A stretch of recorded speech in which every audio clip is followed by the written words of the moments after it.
नमस्कार साथियों, आपका बी आर शर्मा क्लासेस में बहुत बहुत स्वागत है।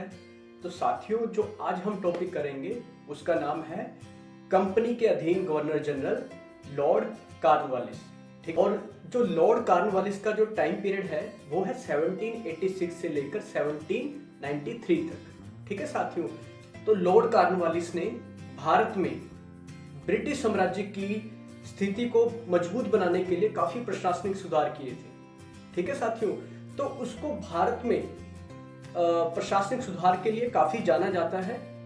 ठीक है, तो लॉर्ड कॉर्नवालिस ने भारत में ब्रिटिश साम्राज्य की स्थिति को मजबूत बनाने के लिए काफी प्रशासनिक सुधार किए थे और वो प्रशासनिक सुधार काफी हद तक सफल भी रहे।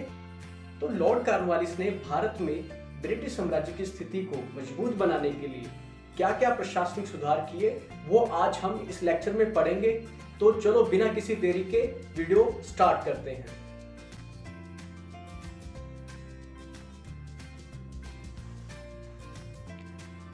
नमस्कार साथियों, आपका बी आर शर्मा क्लासेस में बहुत बहुत स्वागत है।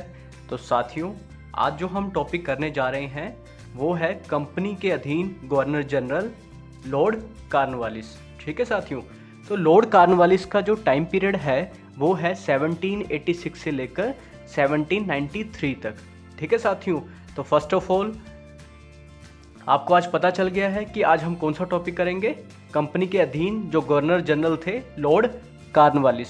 ठीक है साथियों, तो जिनका टाइम पीरियड था 1786 से लेकर 1793 तक। ठीक है साथियों, तो लॉर्ड कॉर्नवालिस को अपने प्रशासनिक सुधारों के लिए जाना जाता है। उन्होंने भारत में काफ़ी प्रशासनिक सुधार किए। ठीक है साथियों, भारत में ब्रिटिश साम्राज्य की स्थिति को और मजबूत बनाने के लिए लॉर्ड कॉर्नवालिस ने बहुत ज़्यादा प्रशासनिक सुधार किए भारत में। तो हम वन बाय वन इस लेक्चर में पढ़ेंगे कि लॉर्ड कॉर्नवालिस ने क्या क्या प्रशासनिक सुधार किए। तो चलो वीडियो स्टार्ट करते हैं।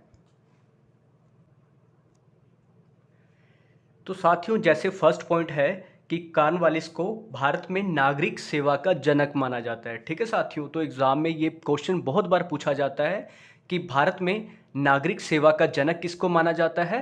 लॉर्ड कॉर्नवालिस को। ठीक है साथियों, जो अगला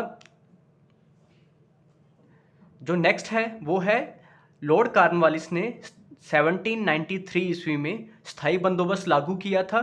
ठीक है, तो इस स्थायी बंदोबस्त में क्या था कि जो जमींदार है, ठीक है, अब वो भू राजस्व का 90%, ठीक है, 90% मतलब 10/11 भाग किसको देंगे?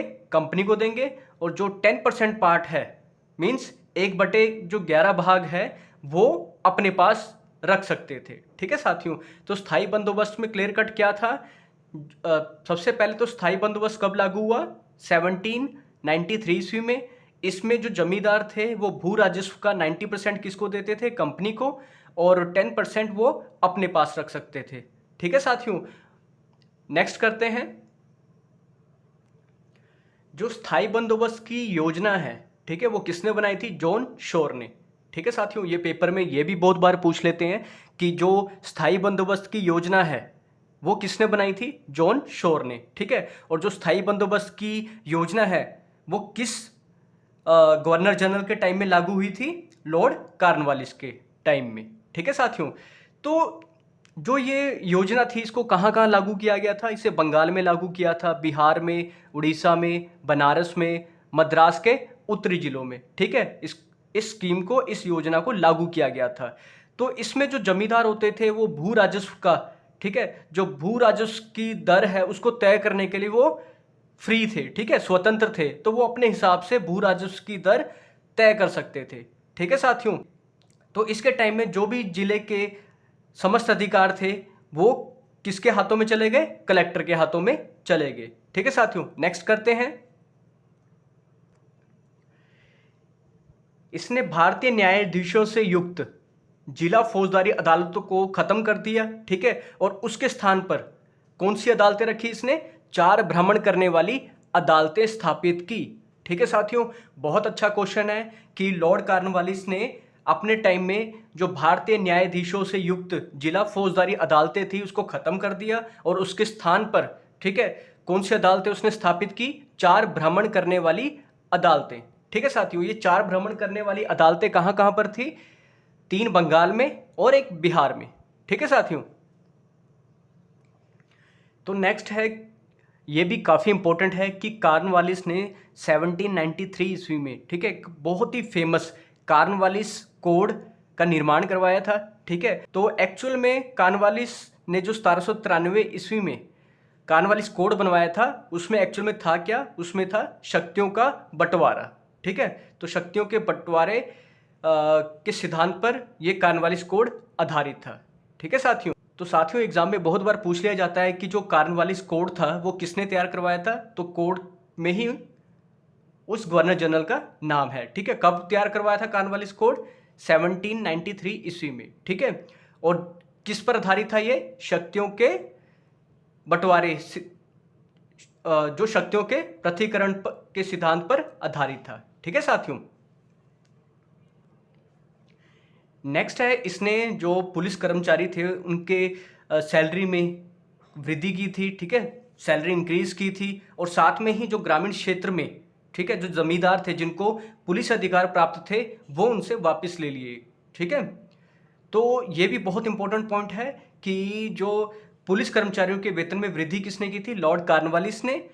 और इसने ग्रामीण क्षेत्रों में जो जमींदार थे जिनको पुलिस अधिकार मिले हुए थे तो उनसे भी वो अधिकार वापस ले लिए।